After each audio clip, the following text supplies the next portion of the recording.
I believe there is a quorum of both committees. May we ask the committee secretary to confirm that?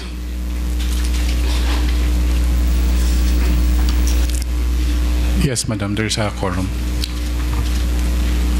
With the indulgence of my colleagues, I wish to dispense the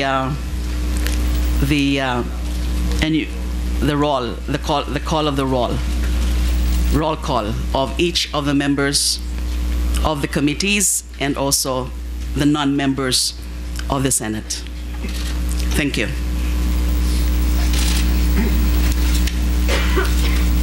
The chair now wishes to deliver her opening statement.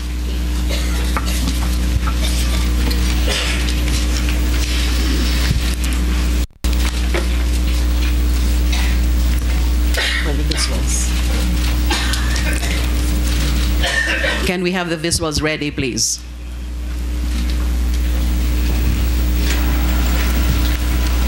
One minute suspension.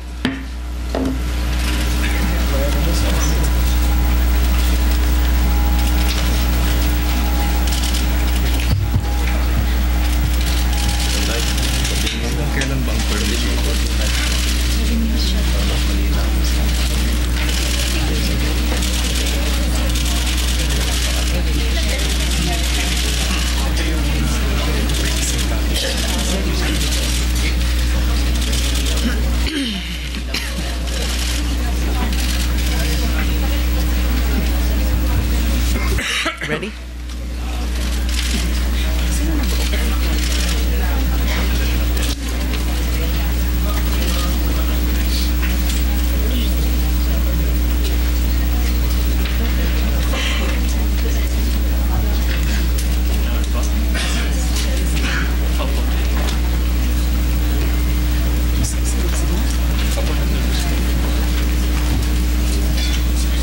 Tell me if it's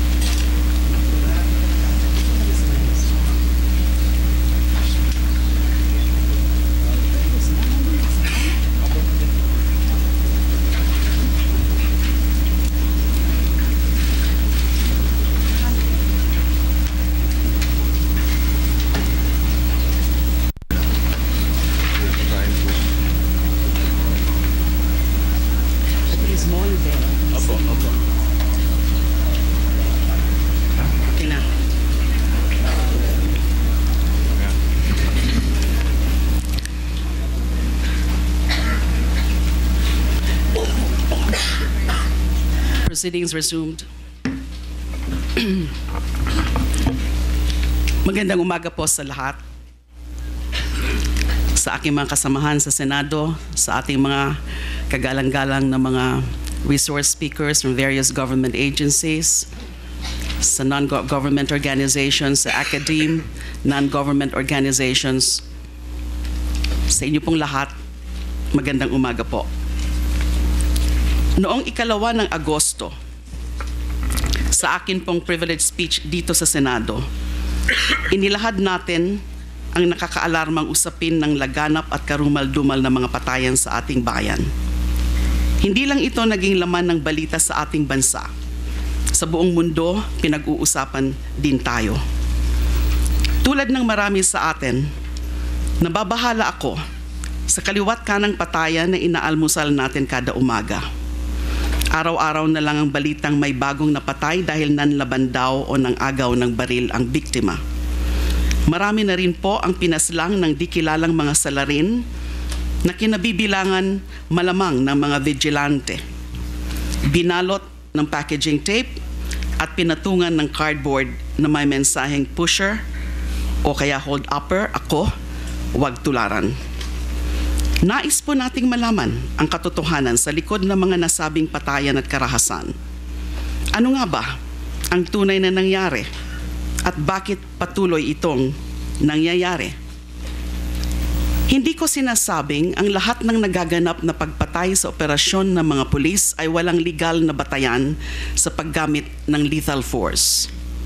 Masyado lang marami ngayon ang napapatay sa mga enkwentro kumpara sa mga nakaraang panahon para hindi magduda kung nasusunod ba talaga ang rules of engagement. Doon naman po sa usapin ng vigilante killings o pagpatay ng mga di kilalang salarin, hindi rin natin sinasabi na may kinalaman ng gobyerno sa pagkalat ng mga death squad. May indikasyon na hindi lahat ng mga pagpaslang ay may kaugnayan sa kampanya laban sa droga ng gobyerno. Mayroong mga nakikisakay at nakikisabay lang sa lehitimong operasyon ng kapulisan para makatakas sa batas at para pagtakpan ang kanilang partisipasyon sa kalakalan ng droga.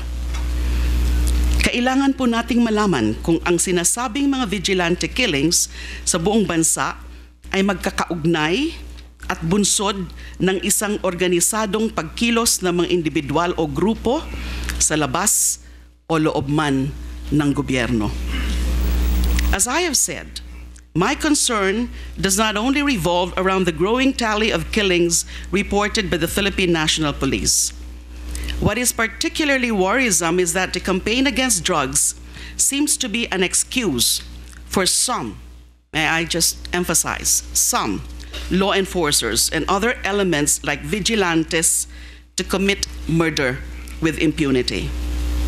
Last August 18, Police Director General Ronald De La Rosa reported to the Senate Committee on Public Order and Illegal Drugs that there are 665 drug suspects killed in police operations from July 1 to August 15.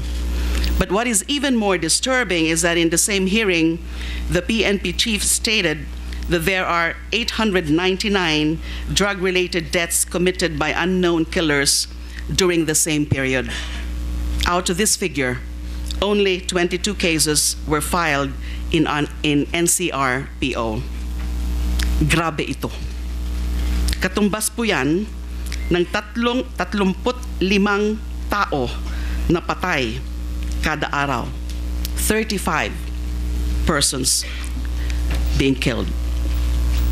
Certain media outlets report different figures. The ABS-CBN Research and Investigative Group cites that there are 1,127 alleged drug offenders killed from May 10 to August 19. According to the report, 666 were killed during police operations, while 343 suspects were killed by unidentified assailants. GMA News and the Philippine Daily Inquirer, as shown on the screen, also tallied different numbers. How do we account for these differences? Why are there killings in such magnitude? What provides for the seeming continued impunity of those behind vigilantism and summary executions? Bukod pa sa mga tanong na ito, mahalaga pong malaman sino ang mga biktima, sino ang mga pumapatay, saan ito nangyayari, may investigasyon ba o kasong sinasampa pagkatapos ng insidente, aling ahensya o mga ahensya ang nag-iimbestiga, saan po ba hahantong ang kampanyang ito? These are the questions that disturb me, both in my capacity as senator and as a Filipino. These are the same questions that the Filipino people would like to have answered. There is no indication that the statistics on killings of alleged drug suspects will go down anytime soon. How many people need to die before we act to correct this alarming situation? Buhay po ng tao ang pinag-uusapan dito, hindi lang basta numero. Sa bawat natagpuang bangkay sa kalsada, may nawalan ng kapatid, magulang at asawa, may naulilang pamilya, may gumuhong kinabukasan at pag-asa. I strongly believe extrajudicial or extralegal killings, whether perpetrated by the state or by non-state actors, must stop. Blatant disregard for human life has to stop. It is for these reasons that we hold the Senate inquiry in aid of legislation to address the rampant summary executions of alleged drug suspects. We have invited witnesses, families, and relatives of the victims who will be allowed to share under oath their stories and accounts of the alleged killings. Their corresponding testimonies are supported by their respective affidavits, which will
body.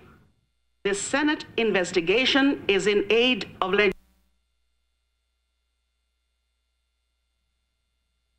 Our focus here is on the criminal acts to be addressed, not on the prosecution of the alleged perpetrators. The following objectives. Number one, to determine or check on the abuses committed by law enforcers conducting operations in pursuit of those who are allegedly involved in the illegal drug trade. Two, to reinforce our legal regime to address the phenomenon of vigilantism and summary killings. Three, to enhance legal mechanisms of accountability of state and non-state actors. Four, to strengthen the roles and responsibilities of relevant government agencies, especially the Commission on Human Rights, the Internal Affairs Service of the PNP, the Ombudsman, and the National Bureau of Investigation that are mandated to investigate cases of extrajudicial killings and summary executions that are perpetrated and or tolerated by public officers. And five, to institute legislative measures to ensure that fundamental rights, especially the right to life, are respected by authorities. This five-fold agenda of the proposed Senate Resolution number 9 can be subsumed under a general goal of improving our system of laws in connection with the prevention and investigation of extrajudicial killings and summary executions and those that relate to the mechanisms of accountability for those involved in these abhorrent activities. What accounts for the weakness in the legal system? What is the explanation for the reality versus law gap in the prevention and investigation of this type of killings? What provides for the seeming continued impunity of those behind vigilantism and summary executions? Are our laws sufficient to address these problems? Do we have those laws? Or are our current set of laws being implemented properly to deal with such phenomenon? These are the bottom line questions in the view of the chair in this inquiry. Sa investigasyong ito, sisikapin nating malaman, sapat ba ang umiiral na batas para tugunan ang patuloy na tumataas na bilang ng extrajudicial killings sa bansa? Kung sapat ang ating mga batas, maayos ba itong ipinapatupad para masigurong hindi ito inaabuso ng ilang tiwaling grupo o personalidad. Linawin ko lang po, hindi layunin ng investigasyong ito na pigilin o pahinain ang kampanya laban sa droga ng kasalukuyang administrasyon. Nais pa po natin itong palakasin habang sinisigurong walang batas na nilalabag, walang karapatang niyuyurakan, at walang buhay na nilalapastangan. Gusto din natin patibayin pa ang kakayahan ng ating mga kapulisan sa paglaban sa droga, sa pamamagitan ng mga panukalang batas upang gabayan sila sa tamang pagtupad ng tungkulin. Hinihikayat ko po ang lahat na subaybayan ng mga pagdinig na ito ng Senado. Samahan ninyo po kaming suriin, imbestigahan at tukuyin ang katotohanan tungo sa mas mapayapa, mas makatarungan at makataong lipunan. Maraming salamat po. At this point, with the permission of my colleagues, the Chair now lays down the following House rules for this inquiry. Number 1, senators who wish to also give their opening statements are given a maximum of 5 minutes. They are also given 10 minutes each to propound questions to a resource person or witness, subject to a second round, if warranted, with a maximum of 5 minutes. Senators who wish to interpolate will be recognized. To interpolate or ask questions will be recognized based on the order of their arrival. We shall strictly enforce the time limit rule through an official timer. Our resource persons from various government agencies are also given the privilege to deliver a statement if they so desire. We ask them to limit such to 3 minutes. As to witnesses, I believe that what they are to testify on are also embodied in their respective affidavits. Copies of some of those witnesses have been distributed today. However, may we request the senators to treat these affidavits with utmost confidentiality as if they were given during an executive session. The proceedings today and tomorrow will be until 1:30 p.m. We will schedule additional hearings if needed. And finally, we ask everyone in this hall to either turn off or put in silent mode their mobile phones. Maraming salamat po. At this point, Senator Panfilo Lacson will deliver his own statement in his capacity as chair of the Secondary Committee on Public Order and Illegal Drugs. Thank you, Madam Chair. With the indulgence of our colleagues and our resource persons, I have a very brief opening statement.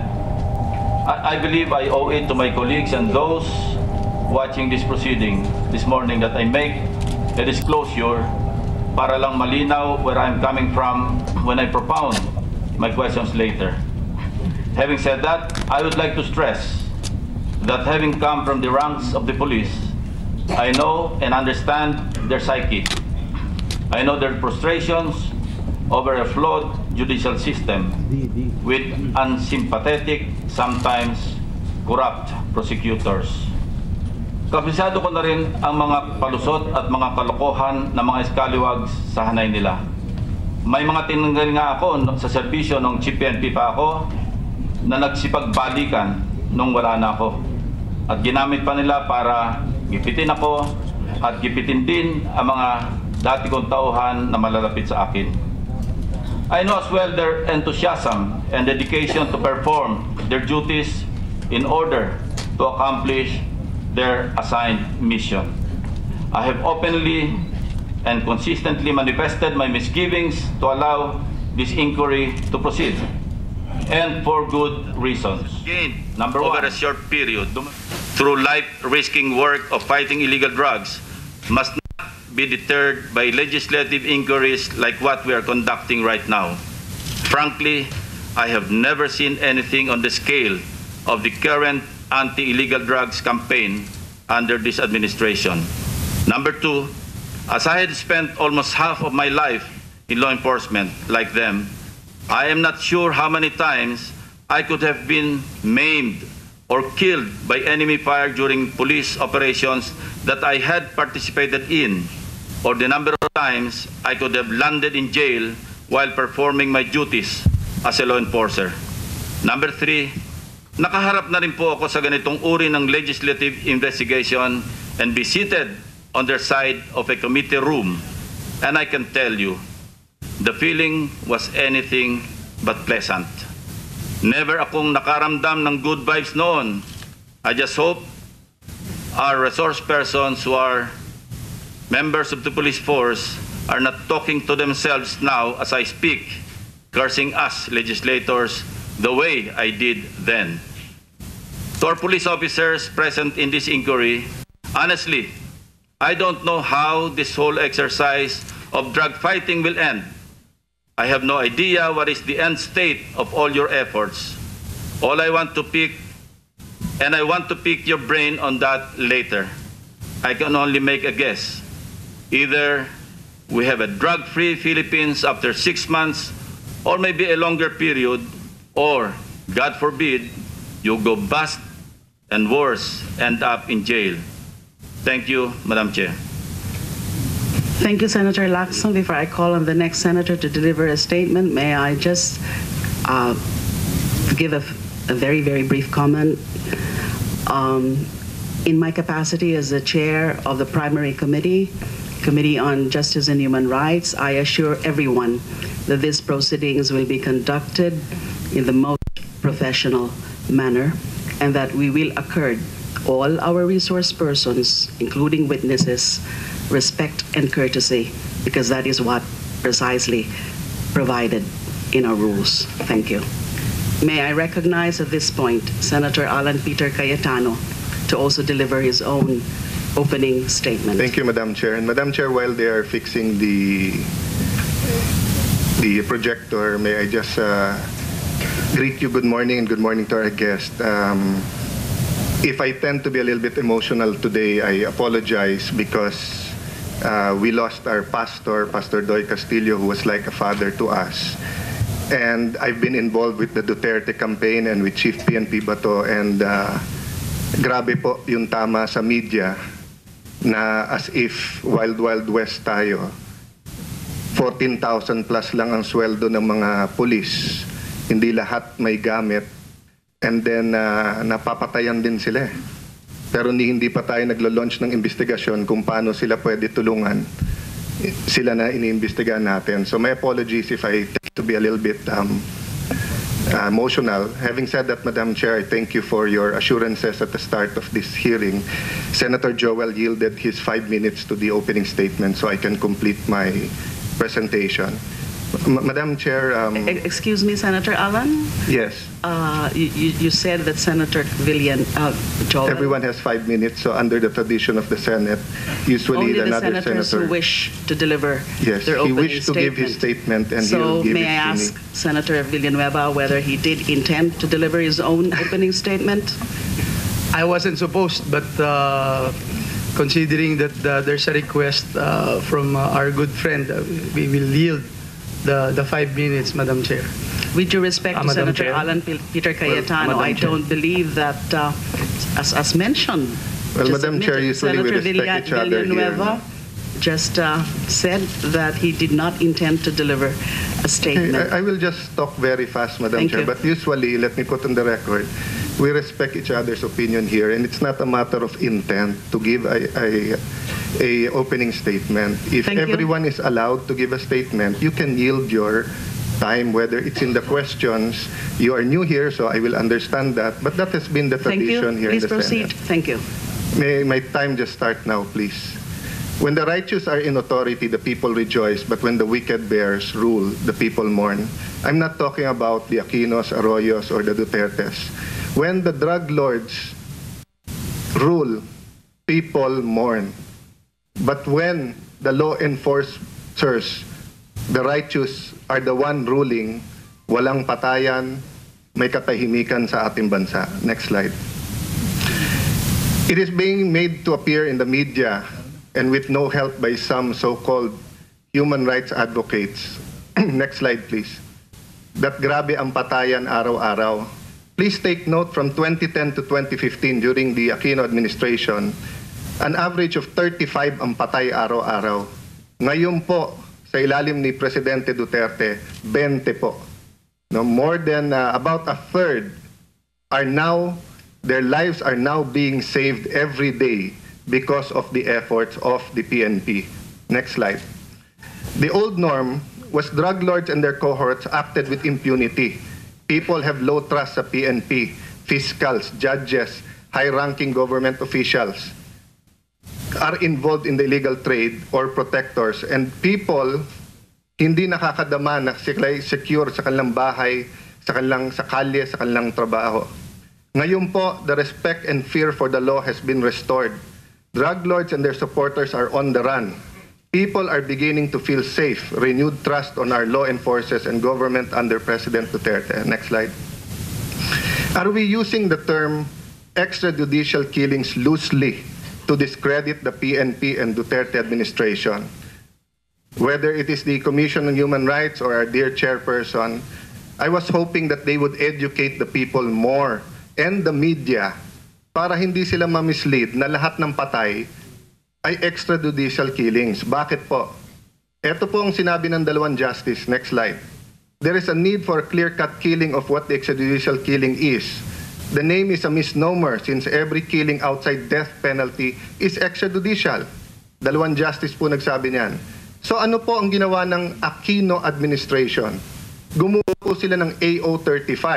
Di ko na babasahin dahil 5 minutes lang oras ko. Next slide. Dito po ang importante. The victim was a member or affiliated of an organization to include political, environmental, agrarian, labor, or similar causes. An advocate of the above-named causes, a media practitioner, etc. Ibig sabihin po, labor leader ka, media ka, religious leader, pinatay ka dahil sa paniniwala mo. Next slide. That way is very clear for the purpose of the focused mandate of AO35 na ginawa ng Aquino administration. Ang common criminals at ang crime sa kanila hindi kasama sa extrajudicial killings. Next slide. Yan po ang pirma ng dating Secretary de Lima, Department of Justice, IAC Chair. So alam po nila yan. Lahat ng nagpapa-interview sa CHR at ating mahal na chairperson, alam po nila yan. Next slide. Sa araw-araw na patayan sa Aquino administration na 35, mahigit 1,400, 394 lang ang classify nila na extrajudicial killing. Pero sa umpisa pa lang ng hearing na to, kung ano nung numero na narinig natin eh. Did they clarify which one is extrajudicial and not? Which one are common criminals? Next slide. Kaya ano ho ba sabi ng isa nilang kakampi na Human Rights Watch? Unresolved or basically failure ang kanilang watch pagdating sa pagre-resolve ng extrajudicial killings. Eh ba't hindi yun ang munang imbestigahan natin bago sa extrajudicial killings ngayon? O okay lang dati, ngayon masama. Next slide. People now beginning to feel safe in the streets and trust our law enforcers. Beginning. Hindi ko po sinasabing safe lahat. Pero nag-uumpisa na. Next slide.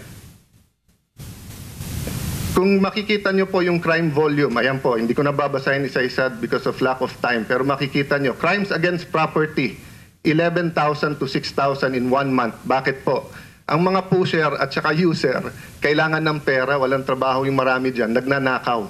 But because nagsosurrender na yung mga user, nahuhuli ang pusher, pababa ang crime volume. Next. People support the anti-war drugs. Criminals don't. Ang mga kriminal at drug pusher gumagastos ngayon sa media, sa politika, sa politiko, sa kahit ano, para i-discredit ang administrasyon na to, para nga tumuloy ang kanilang multi-billion na negosyo. I'm not saying that everyone is being used. Marami pong honest advocates for human rights, but let us not fool ourselves. Marami din sa mga drug lords ang pumupondo dito. Next slide. Hindi rin totoo na lahat ng sektor ayaw. Basilan Bishop Martin Umuad is pinning his hopes on the new president. Next slide. This is another one na nagsasabing maganda nangyayari at kahit hindi pa nakaupo ang bagong presidente, after he won, nagsimula ng mga pulis magsipag at tumapang. Next slide. Anti-drug operations, 215% increase in anti-drug operations. I agree with the chairperson. Hindi intensyon ng committee na to pahintuin yan. Ang problema, the way to hell is full of good intentions. It is not the intention, it is the effect. Ang mga pulis nanunood lahat. At kung lalabas na sila pa kontrabida ngayon, baka yung iba umatras. Kaya hindi mo mapigilan ang ating Pangulo na maging emosyonal sa kanyang 100% support. Next slide, anti-drug arrest. Next slide. The average Aquino haul for drugs, 412 million a month. So far, the average for Duterte, 2.3 billion in 48 days. Next slide. Next slide. They say we are drawing flack from various sectors. Next slide. Tignan niyo po to. The Philippine War sa ABS-CBN. Outrage over extrajudicial killings. Yung outrage, no? Anong pinapalabas? Na lahat na lang napatay, extrajudicial killings, na may outrage. Pero yung news, na sa sulok-sulok ng ating bansa, masaya ang mga tao, nasaan yon? Dito sa Inquirer, the kill list ang tawag nila. During the Aquino administration, mas marami ang patay. May kill list ba kayo? Pero ngayon, sa Duterte administration, gumawa pa kayo ng sarili niyong pangalan, the kill list. Paano po hindi sasama loob ng ating mga alagad ng batas, ng NBI, PDEA, Police, na nung panahon na walang ginagawa, dun sa araw-araw na patayan, ay okay lang. Ang tawag nyo, riding in tandem, ang tawag nyo, ganit, murder, homicide. Ngayon na may ginagawa sila at mas konti ang patay, kill list ang tawag. Lastly, Madam Chair, have we ever asked the PNP what they need? I was hoping, and I suggested this in our first hearing, sana bago tayo mag-hearing at akusahan sila, patawag muna natin. Ano kailangan nyo? Sweldo nyo, napakababa. Kailangan nyo ba ng equipment? Next slide. Alam nyo po ba, sa alalim ng batas, 201 dapat ang pulis natin. Kulang ng 40 mil na pulis. Next slide. Ang sweldo ng pulis, 4,834. Next slide. Ito po ang combat pay, 11 pesos a day. Sa pulis po, 933 a day. 10 piso, soft drinks lang yun eh. O, ni bottled water, hindi kayo makakabili. So, Madam Chair, I will stop there because of lack of time, but the point I'm making, can you go to the next slide first? Next. Is this the last Yes, point? this last slide. Please Yes, wrap up. Madam Chair. Time Next is up. slide. Next slide. Next. Here, Madam Chair. Wala po akong problema dahil ako'y isang human rights advocate din kung indiscriminate o ang pulis ay may utos na wag niyong gawin ito. Pero titignan niyo po to, mismong PNP ang may memorandum na nagsabi na lahat ng unexplained, lahat ng vigilante, imbestigahan. And hindi ko na ipapakita dahil wala ng time, pero yung last slide ko po dito ay ang statement ng ating Pangulo at statement ni Chief PNP Ronald De La Rosa alias Bato, na nagsasabing, ayan po, ayoko ng extrajudicial killings. So thank you, Madam Chair, that you said we will be fair. But sana sa mga interviews at mga kapatid natin sa media, maging fair din. Kasi panay ang report nyo na ayaw ng Pangulo, na gusto ng Pangulo at ng PNP ng extrajudicial. Pero yan po ang sinasabi nila, yan ang official. Thank you, Madam Chair. Thank you, Senator Cayetano. 2 punto lang po. We will ask the concerned resource speakers to educate us, to educate the public on these concepts, on these terms, extrajudicial killings, extra legal killings, summary executions, vigilante killings. So at the proper time in the course of the proceedings, questions on that point can always be asked to these resource persons. Pangalawa po, kasama din talaga po sa ating inquiry ngayon na alamin tanungin ang pamunuan ng PNP kung ano ang mga kailangan nila para mapalakas ang laban sa droga at para maiwasan yung mga paglabag sa batas at paglabag ng karapatang pantao. So at this point, Procedural, Madam Chair. yes. Is there any other senator who wish to make an opening statement? If there is none, if there is I was none, just maybe. told, Yes. Senator Soto, Senator Riza Hontiveros just manifested her intention to also deliver an opening statement In that subject to the case, same time limit. Yes, in that case, thereafter, we could probably have the resource persons take their oath. Yes. Thank you. Senator Hontiveros, please. Thank you, Madam Chair. Magandang umaga po sa ating lahat. Ang yumao kong asawa ay isang police din, PNP officer. Alam ko ang nadaramang takot at pangamba ng mga katulad kong babae tuwing ang kanilang mga mister o partner ay papasok sa trabaho upang gampanan ang kanilang tungkulin. Hanggang ngayon, tanda ko pa ang pang-araw-araw na pangamba nung mag-boyfriend-girlfriend pa lang kami. Paano kung siya ay mapahamak o magbuwis siya ng kanyang buhay sa pagtupad ng sinumpaang tungkulin. Naranasan ko rin ang sakit na mawala ng asawang pulis. Bagamat ang aking asawa ay hindi pumanaw sa engkwentro, siya ay binawian ng buhay sa gitna ng kanyang assignment at malayo sa amin. Sa mga kababaihang asawa o partner ng mga pulis at sa ating buong kapulisan, hangad ko po ang inyong kaligtasan at panatag na loob ng inyong mga pamilya. Makakaasa po kayo sa akin. Makakaasa si Chief PNP Doroy de la Rosa, ang mista ng aking yumaong asawa at aking kaibigan. Gagawin ko ang lahat ng aking makakaya bilang senador upang masiguro ang inyong kaligtasan at maprotektahan kayo sa panganib sa kampanya ng gobyerno laban sa droga. Kasama ng maraming mga mamamayan, hangad ko na magtagumpay kayo at magkaroon tayo ng mapayapang bansa. Pero sana maintindihan din po ng lahat, Madam Chair, nagagawin ko rin po ang lahat ng aking makakaya upang ipagtanggol ang karapatang pantao ng bawat mamamayan. Ito po ay isang tungkulin na ating sinumpaan, lalo na ng ating kapulisan. Ang ating kampanya laban sa droga ay hindi dapat mauwi sa simpleng pagbibilang ng mga napatay. Dapat ang sukatan ng matagumpay na kampanya laban sa droga ay ang pagdami ng bilang ng mga buhay na napabuti, na ituwid at nailigtas. The war on drugs should not be reduced to killings. It must be a just campaign to promote new beginnings. I believe that in the government's war against drugs, we cannot play gods and decide whose lives matter and whose lives don't.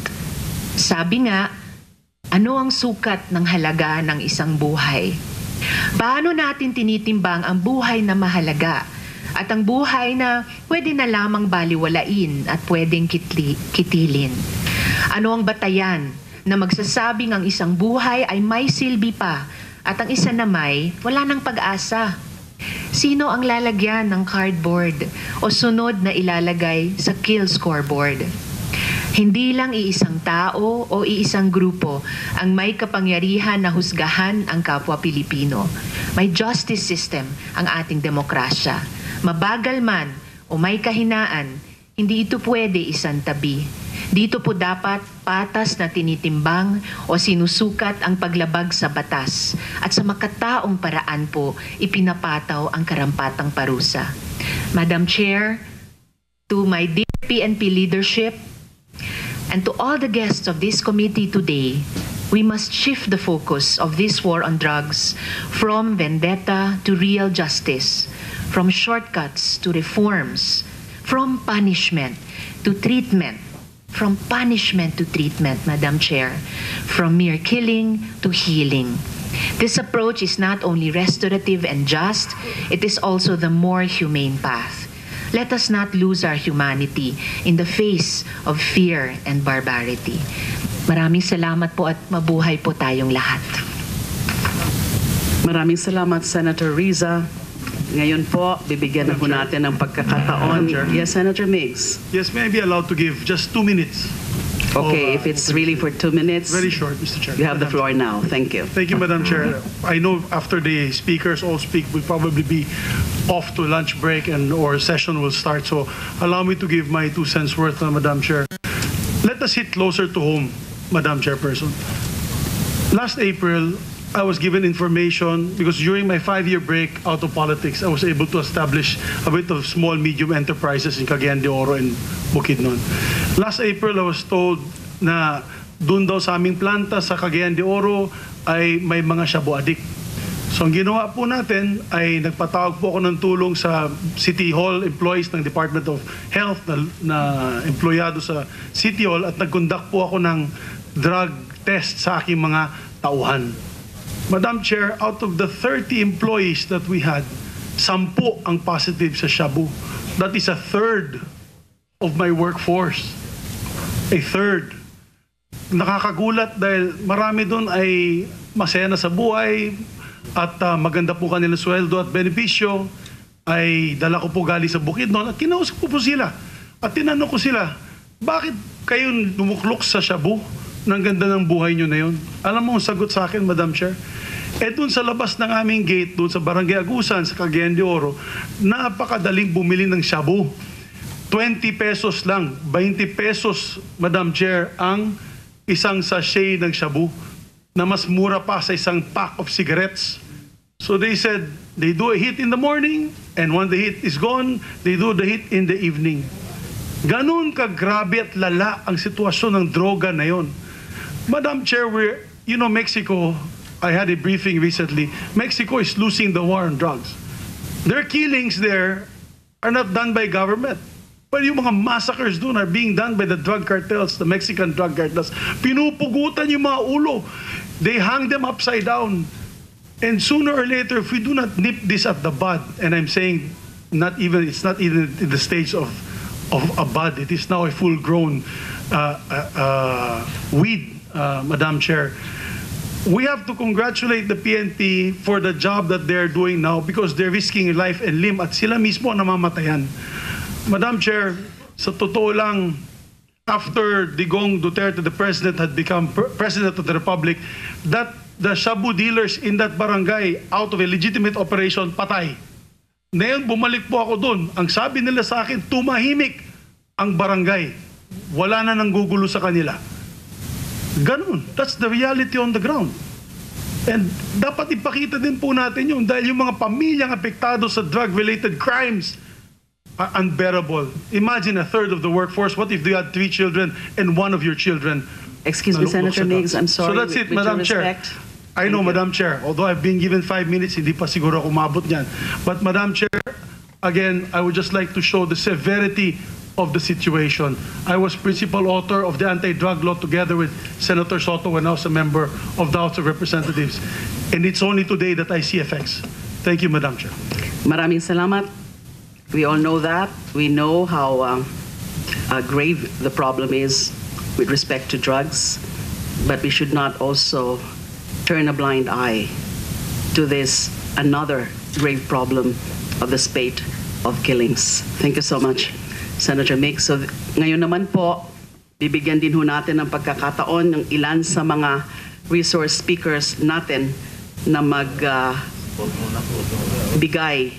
ng kanilang opening statements. Ito po yung order ng pagbigay ng kanilang opening statements subject to the 3-minute time limit that I indicated earlier. Ang ating pong Police Director General De La Rosa, to be followed by CHR Chair Gascon, then by PIDEA, Attorney Rosaline Borja, and NBI through its Director Geran. So 3 minutes, but can we ask all of the resource persons, sabay-sabay na lang po tayo ngayon, whether or not you are supposed to deliver an opening statement, kung pwede po magsitayuan po tayo. For the swearing of oath. May we ask the Committee Secretary to administer the oath, to swear them. All possible resource Please raise your right persons. hand and follow after me. I, state your name please, do solemnly swear to tell the truth and nothing but the truth in this public proceeding, so help me God. You may take your seats. Maraming salamat po. We now recognize Police Director General Ronald De La Rosa.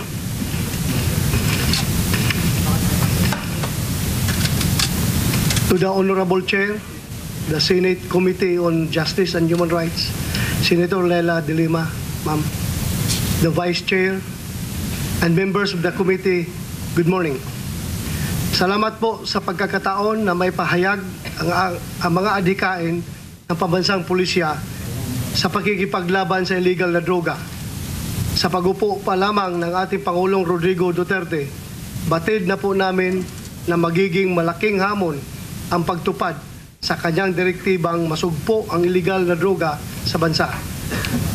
As of February 2016, the PDEA reported that 27% of 11,321 out of the country's 42,065 barangays, mostly in urban areas, are drug affected. On record, NCR has the highest rate of affectation with 1,611 or 94% of the total number of barangays, followed by Calabarzon with more or less 3,000 or 75% barangays. Further, the Dangerous Drugs Board 2015 National Household Survey disclosed that there are around 1.8 million drug users in the country, of which more or less 690,000 or 38% are unemployed. During the Senate hearing on Thursday, August 18, 2016, it was announced that the country has more or less 3.7 million drug users nationwide. This situation indicates the magnitude of the drug problem in our country. And while much has been done to eradicate illegal drugs, the problem persists and has become worse, especially at the grassroots level. Through the Philippine National Police Anti-Illegal Drugs Campaign Plan Double Barrel, from July 1 to August 21, 2016, the police was able to arrest a combined total of 10,153 drug pushers and users. Meanwhile, for the same period, a total of more than 600,000 individuals surrendered in line with Double Barrel. Further, more than 6,000 police operations were conducted in various regions nationwide, wherein 718 were killed as a result of police operations, and an estimated DDV value of more than 2.3 billion pesos of illegal drugs was confiscated. The PNP stand against extrajudicial killing is uncompromising. If any policeman is found that he violated the law on self-defense, he will be investigated, prosecuted, and accordingly punished. On the speculations of vigilante killings, the PNP does not and will never condone vigilante killings. I have previously mentioned that these killings are perpetrated by various syndicate groups involved in illegal drugs. Therefore, the PNP will extend the full force of the law against those responsible for these crimes.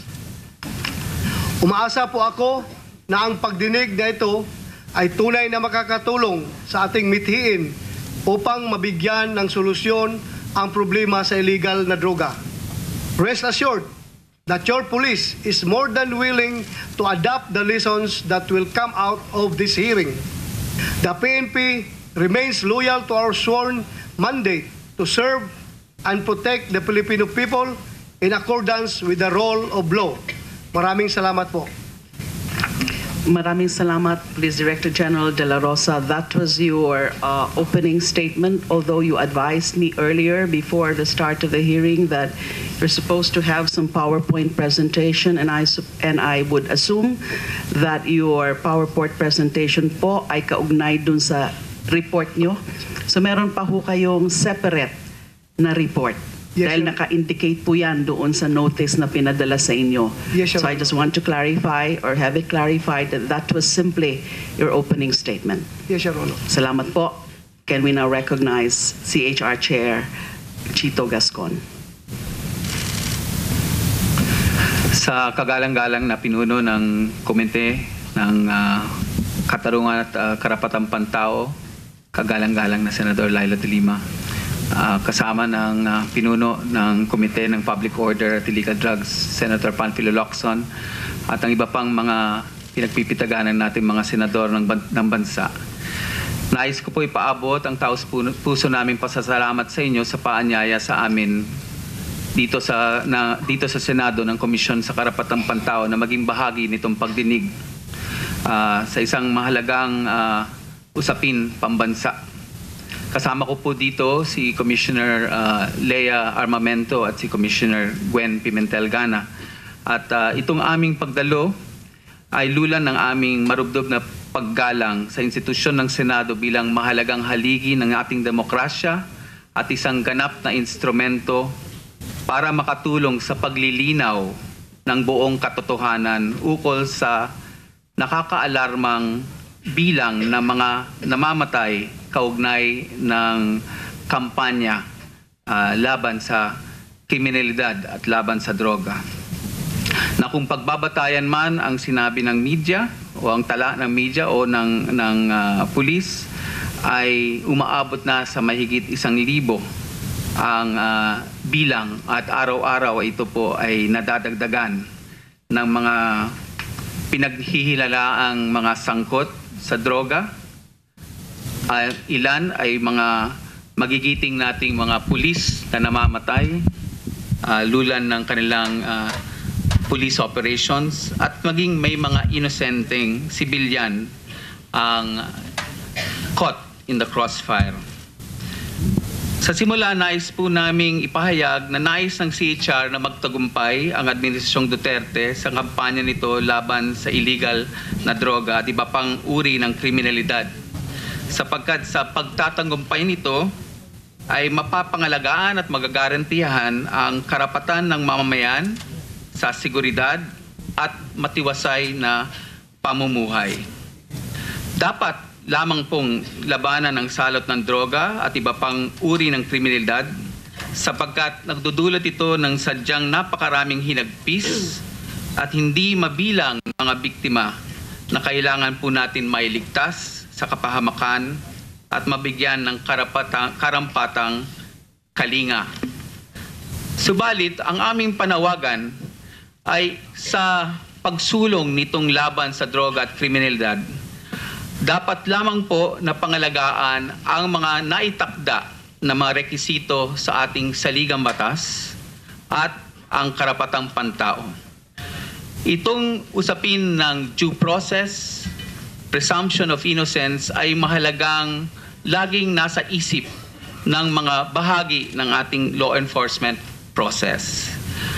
At importante rin po na siguraduhin natin na ang mga alituntunin patungkol sa karapatang pantao na andyan na po sa Police Operations Procedure ay masundan. At ang lahat po ng pulis na sangkot man sa mga pagkaduda-dudang mga sitwasyon kaugnay nito ay dapat pong tuluyang maimbestiga, at ito ring malaking bilang po ng mga attributable na mga pagkakamatay sa vigilante killing sa importante ring puspusang imbestigahan hanggang matukoy ang mga salarin.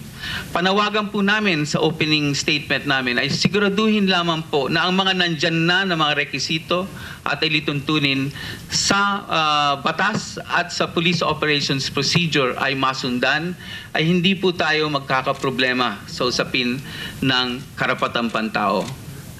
ang aming hangad ngayong umaga at sa mga susunod pang pandinig ay handa po kaming makipag-ugnayan sa Senado at iba pang mga ahensyang pampamahalaan na luminaw ng gusto ang mga tungkulin ng bawat isa para masigurado natin mapangalagaan ang kabutihan ng lahat. Maraming salamat po. Maraming salamat.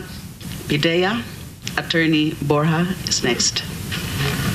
Committee on Justice and Human Rights Chairperson Senator Leila de Lima, members of the committee, resource speakers from the different government agencies and civil society organizations, members of the media, good morning. In behalf of Director General Isidro S. La Peña, who is in official travel to Bangkok, Thailand, to attend the 37th meeting of ASEAN senior officers on drug matters, at the outset, I would like to state that PIDEA remains committed to the rule of law and respect for human rights. In fact, we have integrated in our regular and specialized training programs modules on human rights and international humanitarian laws, as well as modules on the proper handling of arrested suspects and detainees and the recognition and enforcement of their rights. All our regional offices maintain an updated list of detainees with relevant data, which is made available to the public at all times, and we submit regular monthly reports on the list of detainees to the Commission on Human Rights. Despite the absence of budgetary allocation for food for our detainees in our yearly budget, we provide food to our detainees because the right to food is a basic requirement for the right to life. The conduct of anti-drug operation always involves risk. From 2008 to date, 10 PIDEA agents were killed and 12 agents were wounded during anti-drug operations. Our agents have also seized high-powered firearms with live ammunitions and even grenades from drug offenders. PIDEA's vision is by 2020, we are a highly credible and competent agency leading the citizenry for a drug-free country. We do not condone or tolerate wrongdoings of our personnel, but so far, we have not received any complaint involving PIDEA personnel in extrajudicial killings. If the committee has a report involving PIDEA personnel on EJK, we would appreciate it if we will be provided a copy of the report so we could act on it appropriately. Thank you, Your Honors, for this opportunity to participate in this public hearing, a venue for exchanging and sharing our experiences and allow us to have a deeper understanding of the drug problem and develop a more comprehensive, more effective, and more enduring solution, taking into account the fact that criminals are not limited in legislation, jurisdiction, and resources, unlike law enforcement, which faces these challenges every day. Thank you. Marami pong salamat. We now call on NBI through its director, Dan Taguieran. Chairman, Ma'am Leila de Lima, and the members of this august body, friends, fellow attendees from the media, pleasant morning to all of us. The discomfort notwithstanding facing this august body, we feel honored to be invited in this hearing today on the subject extrajudicial killing.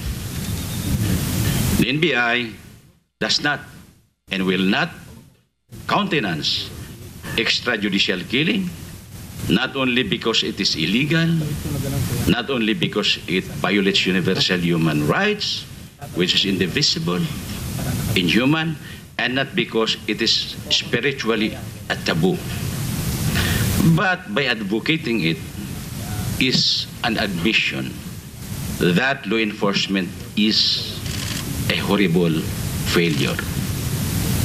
There were times when in the course of law enforcement operation, life is wasted. But these are more of an exception than the rule. That occurring in the course of law enforcement operation is not basically extrajudicial killing. It's not, I repeat, extrajudicial killing. The occurrence of which is basically the condition of victimhood, Both lawmen and offenders are unwilling victims. The lawmen are just doing their job, and the transgressors are insistent of their resolve. When transgressor puts up a fight, lawmen would naturally calibrate the application of their force and should not yield their authority to repeal the unlawful aggression. So the law-abiding would live peacefully, and all of us under the strengthened society. Also, when certain condition or situation calls for judgment, where lawman has to choose between their life and that of the lawbreaker, I myself on my own, I would surely choose the preservation of my own life and those of others, the offenders are included. That being said, let's fight crime and win. Thank you. Good morning. Maraming salamat, Director Gueran. At this point, since the focus of these proceedings are the killings, I'm declaring a 5-minute suspension to acquire the opportunity for our witnesses to be brought here in this hall. Proceedings suspended. Saan ba sila? Andyan na. 2 minutes lang. Pwede nila. Haba na 5 minutes. Earlier, better. Yeah. Saka wag lang muna siguro silang yung dalawa na papakita na ba sila? Oo, pero palalabas, papalabasin. Yung mga bata? Hindi, papasukin, pero papalabasin.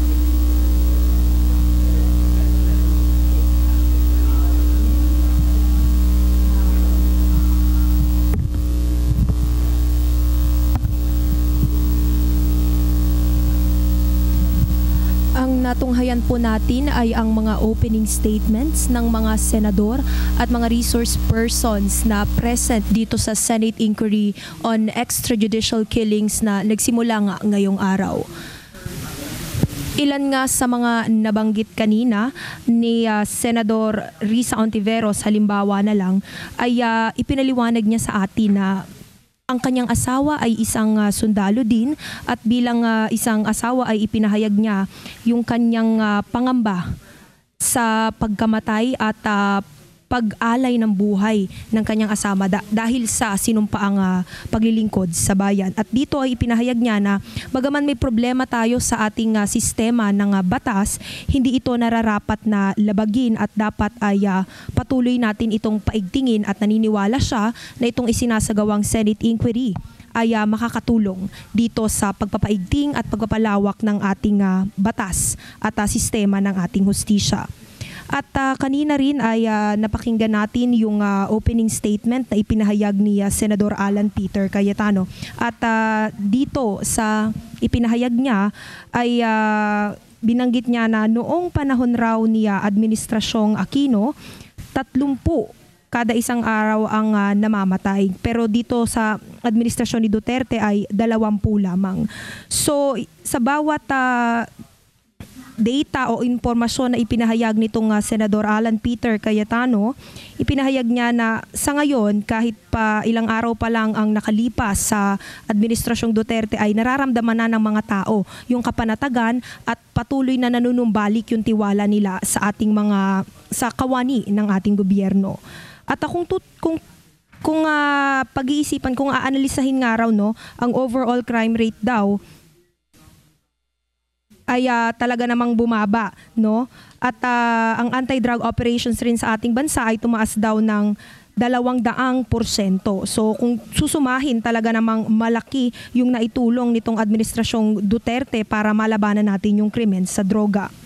At bagaman binanggit niya Senadora De Lima, yung chair nga nitong pagdinig na ito, na ang balak nila ay mas lalong pagtibayin yung kampanya ni Duterte, nakikita ni Senador Alan Peter Cayetano na baka hindi ganon ang mangyari dito sa isasagawang Senate Inquiry. Nagbahagi naman ayon kay resource person PNP Chief De La Rosa, nagbahagi siya ng ilang mga statistics, no? At binanggit niya na sa buong bansa meron na tayong 3.7 million drug pushers at users, no? At sa bilang na ito, nasa 10,000 pa lamang yung mga naaresto ng ating pulisya. At binigay din naman ni PNP Chief yung kanyang nananumpa ito na ang PNP ay talagang makikipagkooperasyon sa Senado upang tunay na makatulong dito sa investigasyon dahil naniniwala sila na ang layunin ng Senate inquiry na ito ay makatulong rin sa ating pambansang pulisya. Tungkol naman sa mga nabanggit ni Chair ng ating Commission on Human Rights na si Chito Gascon, naniniwala siya na ang pakikipaglaban ng Administrasyong Duterte dito sa issue ng droga ay magiging matagumpay. Sa ngayon, ang nais lamang ng kanilang ahensya ay magabayan ang ating administrasyon, ang ating pulisya sa kanilang kampanya upang patuloy na marespeto at mapag-ingatan yung karapatang pantao. Panawagan nila ay sana raw ay kilalanin at respetuhin rin itong karapatang pantao at hindi balewalain kahit papatuloy yung pakikipaglaban sa droga. Isa pa sa magandang puntos na ibinigay kanina ni Senador Alan Peter Cayetano ay nanawagan siya. Hinimok niya ang ating mga kasamahan sa media na sana raw ay wag i-sensationalize yung pagbabalita. Bigyan daw ng maayos na datos at impormasyon ang ating taong bayan at hindi yung magbalita upang manakot ng tao. Dahil naniniwala si Senador Cayetano na positibo itong pakikipaglaban ng Administrasyong Duterte sa krimen at droga. Kung sana raw tayo bilang parte ng media ay magbabahagi ng impormasyon upang maitaas yung level of awareness ng ating publiko, sana raw ito ay very specific, patas at ang tanging layunin lamang ay maipaalam kung ano nga ba talaga ang tunay na nangyayari at hindi upang siraan o baguhin itong pagtingin ng publiko sa progresibong pakikipaglaban at progresibong kampanya ni Administrasyong Rodrigo Duterte laban sa droga. Sa ngayon nakikita natin na nakikipag-usap yung ilan sa mga kasamahan ng ating pambansang pulisya sa bawat isa at sila ay naghahanda para sa pagbalik at pagsisimula muli ng ating Senate inquiry. Ang bawat isa nakikita naman natin ay talagang willing. Ang lahat sa kanila ay voluntaryo at talagang ibinigay yung buong suporta dahil lahat sila ay naniniwala na magiging positibo yung kalalabasan ng Senate inquiry na ito. Ayon kay Senadora Leila De Lima, bago magsimula itong ating Senate inquiry, binanggit niya na pinangako niya na ang magaganap na pagdinig ngayon at bukas ay isasagawa sa pinaka-professional na paraan. Bibigyan ng respeto ang bawat senador na dadalo, bibigyan ng respeto ang bawat resource speakers at higit sa lahat, yung mga testigo, yung mga talagang nagboluntaryong pamilya na magsisilbing, na magbabahagi ng kanilang kwento kung ano yung kanilang naranasan bilang pamilya ng mga nabiktima at napatay nitong mga hinihinalang kaso ng extrajudicial killings o summary killings sa nakalipas na ilang araw pa lamang nitong ating bagong administrasyon. At ibinahagi rin sa atin ni Senadora De Lima na kung sakali man na kulangin yung 2 araw. Actually, ito ay isasagawa August 22 ngayong araw, Lunes, hanggang bukas, August 23. At nagsimula nga ito kaninang 9:30 ng umaga at inaasahang matapos mamayang 1:30 ng hapon. Ganon din yung magiging schedule bukas. At binahagi sa atin ni Senadora De Lima bilang chair ng Senate Committee on Justice and Human Rights na ipagpapatuloy nila ito kung sakali mang kailanganin ng dagdag panahon para sa isasagawang Senate inquiry or Senate hearing. Sa opening kanina ay nabanggit rin na yung mga objectives kung para saan nga ba talaga itong Senate inquiry na isasagawa na ito. Una, binanggit ni De Lima na objective dito ay makapangalap ng impormasyon at datos na magpapatibay sa Internal Affairs Service o IAS ng Philippine National Police. Meron din tayong mga pagpapatibay na nais isagawa sa mga batas naman, sa mga panukalang batas at mga kasalukuyang batas na ipinapatupad laban sa extrajudicial killings kung ito man na ay isinagawa ng ating law enforcement agency o ng mga grupo ng mga vigilante. Nais rin nilang patatagin yung roles and responsibilities ng Commission on Human Rights dahil nais nilang patuloy na maprotektahan yung karapatang pantao dahil malinaw naman at tahasang ipinahayag ni Pangulong Rodrigo Duterte na talagang lalabanan ang lahat ng uri ng krimen. Nais ring i-institutionalize naman yung mga protocols and guidelines patungkol pa rin sa krimen at pakikipaglaban natin sa ipinagbabawal na gamot. Itong pong mga nakikita nating naglalakad ay ang mga ilan sa mga tetestigo sa Senate inquiry na isinasagawa natin ngayong araw. At nais nilang protektahan yung kanilang identity at nirerespeto naman iyon ng Senado dahil isang malaking bagay na sila ay nagboluntaryong nais nilang makatulong, nais nilang makapagbahagi ng kanilang istorya upang makapag-build up ng information and foundation nitong isasagawang Senate inquiry in aid of legislation. Ilang minuto na lang ang ating inaantay bago tuluyang magsimula muli at magpatuloy itong Senate inquiry natin patungkol pa rin sa extrajudicial killings. Balikan lang natin yung ilan sa mga impormasyong binanggit ni Senadora Leila de Lima sa kanyang opening speech para doon sa mga ngayon pa lamang nakatutok dito sa isinasagawang pagdinig sa Senado. Binanggit kanina ni Senadora de Lima na nais niyang malaman kung saan nga ba hahantong itong malawakang kampanya sa droga gayong patuloy na tumataas yung bilang ng mga napapatay sa mga hinihinalang nagtutulak at gumagamit ng droga sa ating bansa. Sabi nga niya, ilang tao ba ang kailangang mamatay bago tayo umaksyon at bago nating questionin kung tama nga ba itong pamamalakad ng ating pambansang pulisya. Dahil ang buhay raw ng isang tao ay talaga namang critical na impormasyon o critical na issue at ito ay hindi lamang basta numero. Nabanggit nga niya na sa bawat natagpuang bangkay sa kalsada, mayroong mga kapatid, mayroong mga magulang, mga asawa at mga naulilang pamilya. At mayroon rin na sa bawat pagpatay na ito, mayroong gumuguhong kinabukasan at pag-asa. Kaya naman talagang nanawagan itong si Senadora de Lima sa mga pamilya na lalo na yung mga pamilyang lumapit sa Commission on Human Rights na maging matapang, magkaroon ng katapangan at bigyan ng tiwala yung ating Senado na kung anuman yung impormasyon, kung anuman yung istorya na ibabahagi nila sa publiko bilang parte ng Senate inquiry na ito ay gagamitin para sa patuloy na ikabubuti ng ating batas kasabay nga ng patuloy na pagpapalawig ng kampanya laban sa droga. Naniniwala itong si Senadora de Lima bilang chair ng Senate Committee at bilang talagang tagapagtaguyod ng karapatang pantao na itong mga sinasagawang extrajudicial killings na ito, whether perpetrated man raw ng ating state o non-state actors, gusto niyang maitigil ito.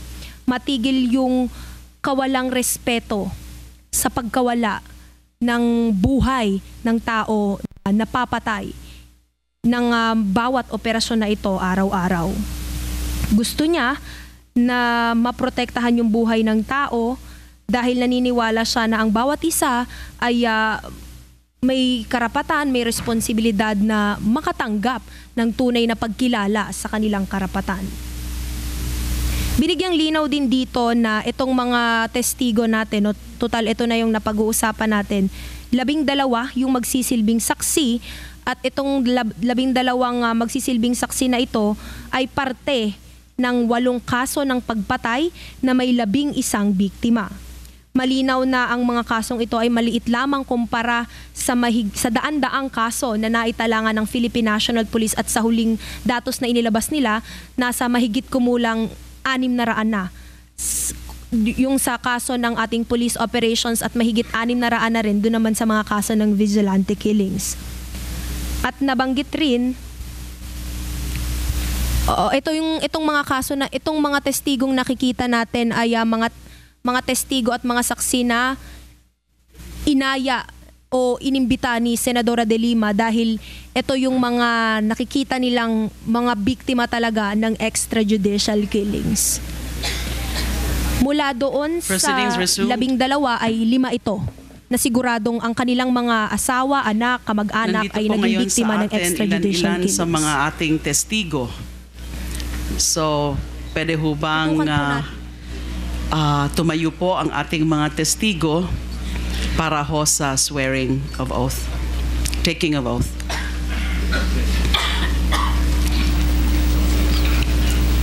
Ilan lamang po ito muna, lalo na ho yung meron din hong mga bata. Hindi po sila pwedeng ipaharap ngayon sa halintunod sa governing procedure. Hindi po pwedeng humarap sa ganitong proceedings ang mga bata. Meron ho tayong susundin na ibang proseso. So can we request the committee secretary to do the swearing? Pakitaas po inyong kanang kamay at sumunod sa akin. Ako si, pakibanggit ng pangalan, taimtim na nanunumpa na magsasabi ng katotohanan, buong katotohanan at pawang katotohanan lamang sa pagdinig ng komiting ito. Kasihan nawa ako ng Diyos. Pwede na kayong umupo. Marami pong salamat.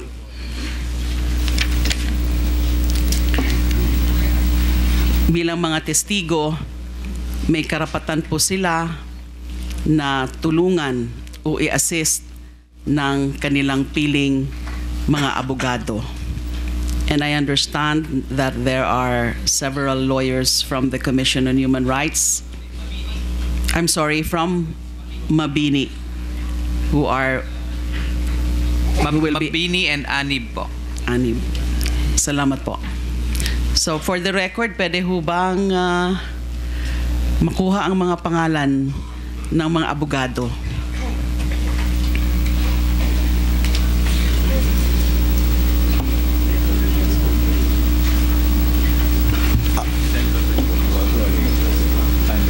As counsel, for the witnesses, Attorney Ricardo Fernandez.